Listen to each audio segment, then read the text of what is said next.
Hi everybody and welcome back to Let's Play Tokyo Xanadu EX Plus. So last time out we finished off Chapter 2 and we saved Chiaki from the Eclipse. And so in this part we're going to be going through a side story this time. We're going to be heading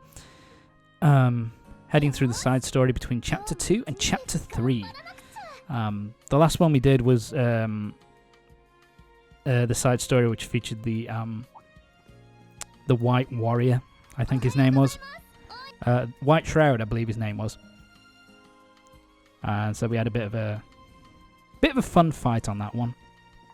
That one was pretty much all going through combat and stuff like that. It's just going through a dungeon pretty much straight from the off. My apologies. This one, pretty much, it follows up on the events of the second chapter, kind of catching up on what's going on now with Chiaki and Sora and how they've kind of put all their stuff behind them and kind of basically, moved on. Chapter 2 side story, The Promise That Day. Yeah. Something else that it kind of brings up as well. At the end of the last part, at the end of Chapter 2, Sora also joined the team with Hiragi and Kou, and is now going to be helping out with the eclipses whenever they happen to show up. And that's something that we're going to be... Well, I think that was a bit of a slowdown there. That's not good. I hope there's not too much of that. Sorry. Fuck. I wasn't... whatever. But yeah, so it also follows up on kind of Sora and Hiragi kind of showing them kind of having a bit of a bonding experience and having kind of building up a relationship, because she already has a relationship with Kou. I wonder if he's going to be important. So, but yeah, we already had a thing. So, because Sora and Kou already have a pre-existing relationship. But her and Hiragi really don't. So, I think this kind of thing, this side chapter is pretty much setting up.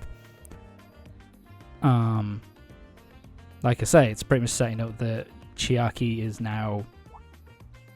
Chiaki and Sora are now in a much better place and are now hanging out a lot more. And they're now friends again. And it also kind of is a little bit of a thing where it kind of sets up, Hiragi and Sora kind of building up a relationship. So, it's kind of a nice little side story. And let the sun set. Isn't that nice? So yeah. Chiaki and Sora's kind of training together. Getting back to the way they were. So yeah, I actually like this little... I do actually really like this kind of side story, because it kind of gives you a little bit of because with a lot of these things they kind of just...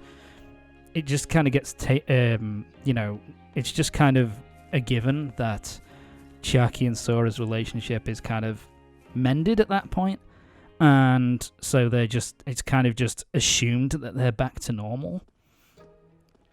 My apologies. Sorry. So it's kind of just assumed that their relationship is kind of back to normal in most kind of games and other anime and stuff like that.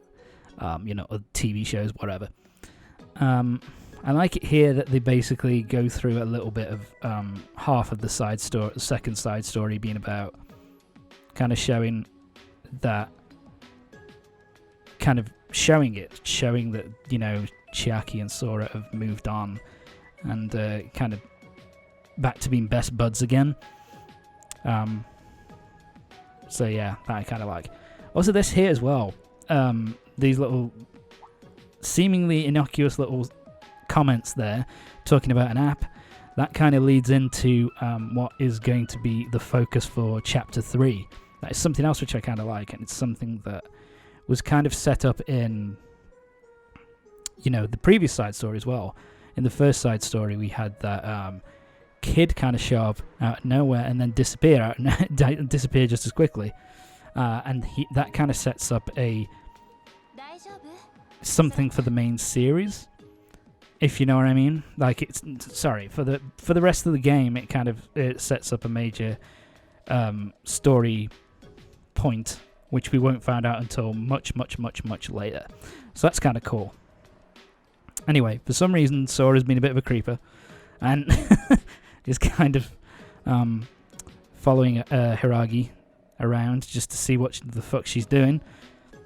Which, here's the thing though, to be honest, I kind of understand that, because she would have got the idea from Kou, I think, at this point, that Hiragi's kind of secretive when it comes to the Eclipse stuff. And so I think she just wanted to make sure, well, you're not going to go out your way to do something super dangerous all by yourself, are you? So even though it's kind of weird from Sora's point of view to just kind of not just go up to her and say, hey, how's it going? It does at least make a sort of bit of sense, given what we know about Hiragi to start off with. Also, something else I kind of like, the fact that, most of the time when it comes to these side characters like Mayu and the Granddaddy, they never, in most other games of this type and other media, they don't really bother to explain whether the rest of the cast, the rest of the playable characters, whether they know of these side characters that the main character knows about. But here we kind of get an introduction that we get to see that Sora is introduced to these two. So she knows all about, upgrading her soul device and that kind of thing. So I kind of like that, the fact that they go out the way to kind of explain to kind of show that Sora kind of meets these people and kind of knows all about that stuff from Hiragi as well, which I kind of, it's a cool little thing, which I'm actually a big fan of. Okay, Sora, what are you going to ask?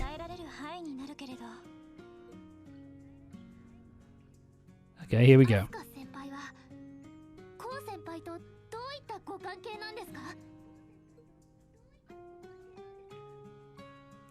Well, she's direct. There's something going on between you and Kou.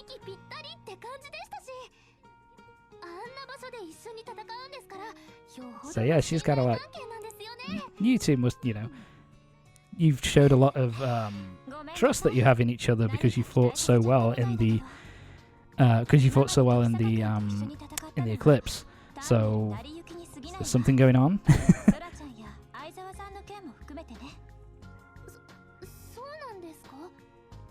Yeah, so she's kind of like, nah, absolutely not, 100% no.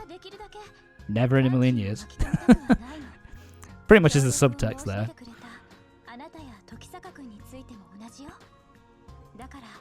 Yeah, so it's kind of a continuation of her kind of saying, I don't want... Yeah, basically saying, Sora, back off. I don't want... I'll get you involved in low-risk missions, but, I'm not going to get you involved. I don't want to get you involved any more than I feel is absolutely 100% necessary. Which I think she needs to say to Sora, I guess, to a certain extent. Because she's already said it to Kou, so it kind of makes sense. So it kind of makes sense for her to kind of bring it up to Sora here as well.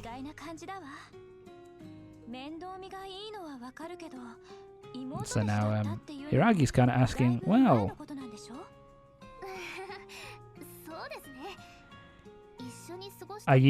is there anything going on between you and... Now she's kind of flipping the script. Kind of asking Sora, is there any... What, is it any more than just being, childhood friends between you and Kou? Could it be this? Yeah, there you go. Could it be actually you that has do you have a crush on him? And I do like that.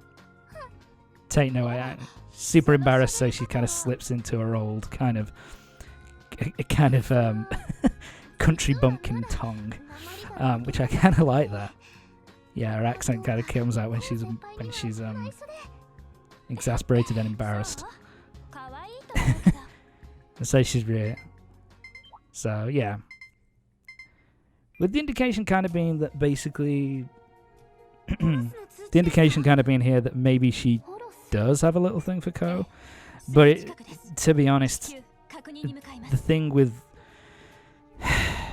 Kou and Sora, that is a kind of pretty much a non-starter.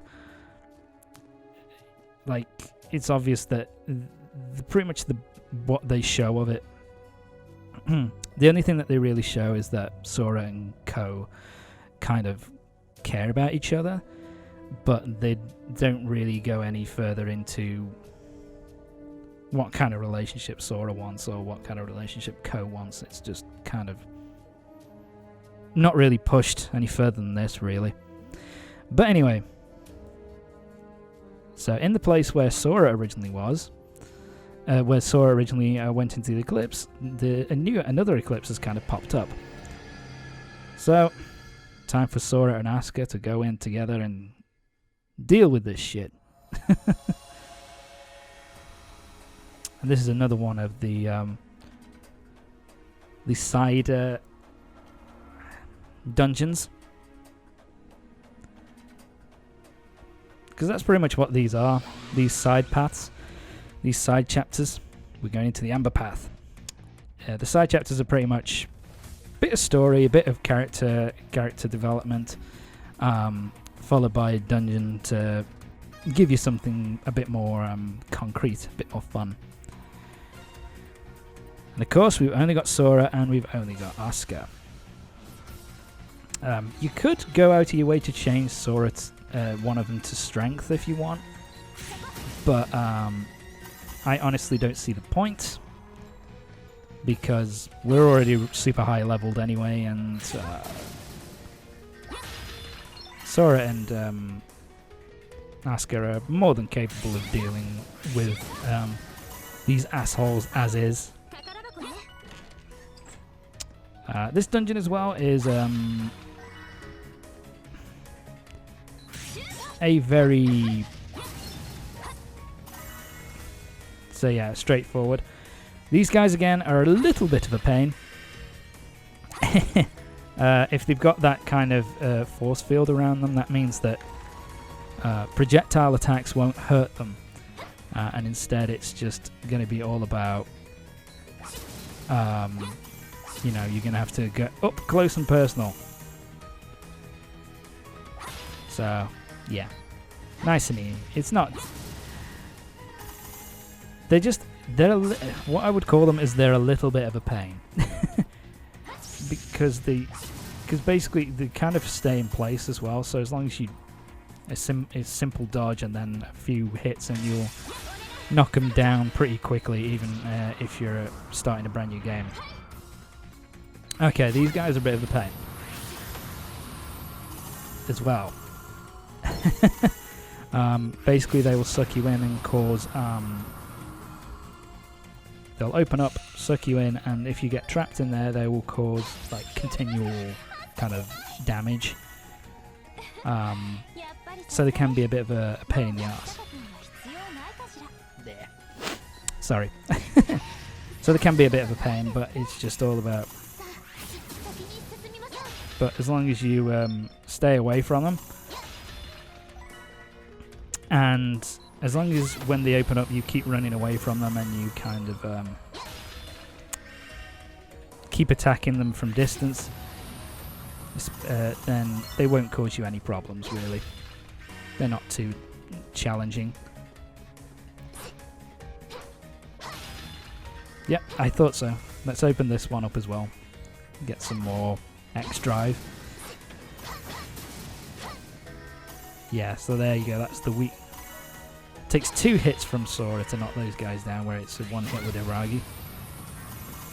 Oh, there you go. He's about to open up there, so good thing I killed his ass when I did. Ah, I didn't dodge quickly enough. Fuck you. There we go. Yeah, like I say, this dungeon is relatively straightforward. But it does have like this here. This here it has a couple of chests off on an alternate path, on a branching path, I should say. But relatively easy to go through. To be fair, all the dungeons feel relatively similar, at least early game, where they're pretty much just labyrinths with a lot of corridors and a few kind of open rooms, but other than that, nothing too spectacular. Fuck you. Ow, my... Yeah, and those guys will spit that stuff on the ground. If you stand in it, you'll get continuous chip damage. So yeah, don't step in it. Seems kind of obvious, but you know.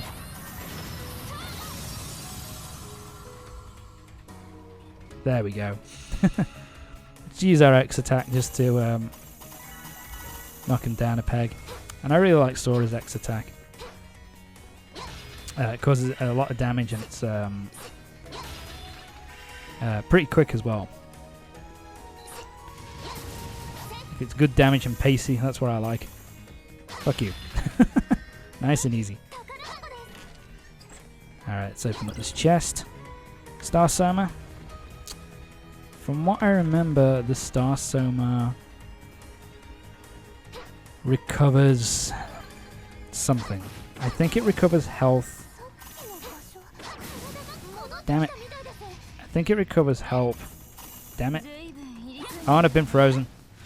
Yeah, those that can happen from time to time. Sorry, but the Star Soma I think recovers health, and I think it also recovers your special attack gauge as well. So it's fairly useful, so don't waste it. Boom.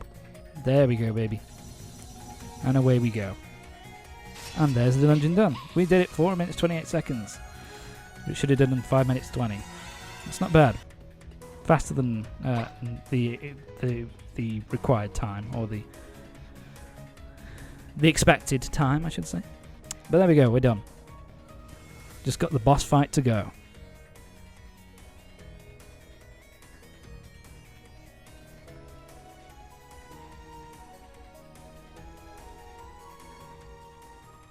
Yeah, and Hiragi. Looking out for Sora once again. And of course, before a boss fight, it's the perfect time to kind of have a bit of reminiscing from Sora. I actually really like this kind of... I actually like this back and forth between Sora and Asuka here. You know, where she kind of says that, you know, Asuka is a lot more like Kou than she likes to, than she would like to admit. You know, that she's, you know, has the same kind of, sorry, she has the same kind of protective streak as Kou does. So we're going to be, it's time for a bit of a flashback to when Sora and Kou were a fair bit younger, and when Sora went to... Yes, Sora's family went to Kou's family dojo. And she kind of got hurt, and Kou kind of helps her out, helps her to get back. It's kind of a very stereotypical kind of anime thing, really. You know, you know, the older guy taking the younger girl, kind of, she gets injured, and him kind of carrying her kind of back on his back, you know, because she got herself injured. It's a fairly common used trope in anime and that kind of thing. But I think it does a good job of kind of setting up of kind of this is why this is why Sora kind of trusts Kou so much, because you know because you know from a really young age he's kind of looked out for her and tried to help her in any way that he possibly could. And it's why she looks up to him so much. It's kind of like a nice little sweet moment to kind of show that Sora is kind of reinforce Sora and Kou's relationship, while at the same time kind of bringing Hiragi in as well, and kind of explaining, well, this is why we're so close, kind of thing, and getting a better understanding of Sora and Kou at the same time. Elder Greed Nefertis. This one, early game, is one of the more pain in the ass ones. Best thing to do first is to get rid of these guys as much as you can. The reason why he's such a pain in the ass is because he shoots lightning at you. And it kind of homes in, and so you want to dodge, and there's a chance that you can be paralyzed. So what you want to do is you want to... Wow, I did a lot of damage there, but he'll do that, so you want to kind of... And then he'll shoot those homing shots as well, which he does a lot of homing stuff, which is kind of fucking annoying. So what you want to do is you want to keep dodge rolling, and you want to shoot off projectiles as much as you can, just to kind of cause more and more damage. But let's show off our super attack.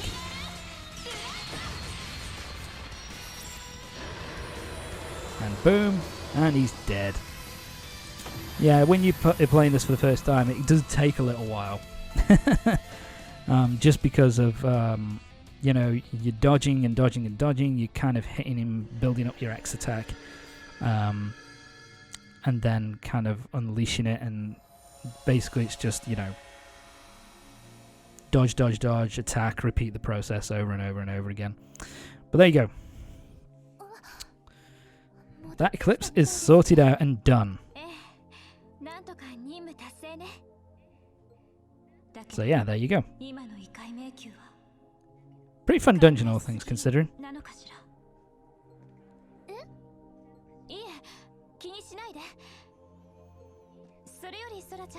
And it's kind of a little setup as well that maybe stuff is going on with Asuka a little bit, and that maybe stuff is going on with the Eclipse kind of more than she's kind of letting on to the others.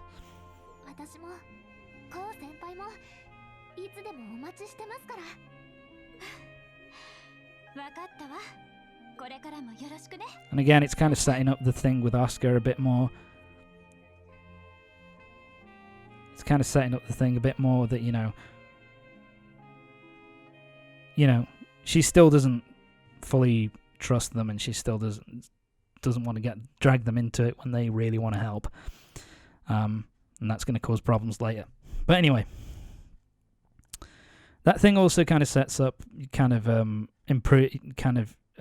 shows the improvements of the progression of Sora and Hiragi's relationship as well. But anyway, that's it for this part of Tokyo Xanadu EX Plus. Join me next time when we'll be beginning Chapter 3. So I'll see you next time for Chapter 3 of Tokyo Xanadu EX Plus.